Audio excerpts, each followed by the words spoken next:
మీ అన్నయ్య business trip మీద అదేదో బ్యాంకాక్ వెళ్ళాడు.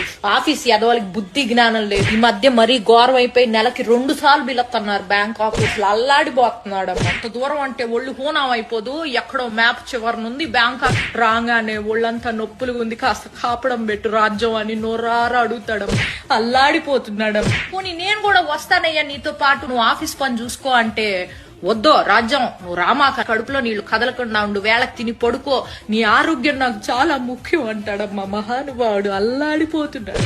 ఓ రోజైతే అర్ధరాత్రి పూట ఆఫీస్ నుంచి పూజ అనే అమ్మాయి ఫోన్ చేసి నువ్వు ఉన్న పళంగా రావాలి అర్జెంటుగా అని చెప్పేసేసరికి మనిషి ప్యాంటు చొక్కా వేసుకొని గబా గబా గబా గబా బయలుదేరిపోయాడమ్మా. తెల్లారొచ్చాక తెలిసింది ఆ పూజ అనే అమ్మాయి ఫోన్ చేయకపోతే ఉద్యోగం కాస్త ఊడిపోయేది. అల్లాడిపోతున్నాడమ్మా మనిషి. అసలు ఏమైంది తెలుసా, నేను పుట్టిన నుంచి వచ్చేటప్పటికి ఇంట్లో ఒక అమ్మాయి ఉంది. నన్ను ఎవరండి ఈవిడే అని అడిగేసేప్పటికి అర్బన్ క్లాప్ నుంచి పిలిపించాడంట నన్ను సర్ప్రైజ్ చేయడానికి, ఇల్లంతా క్లీన్ చేయించి.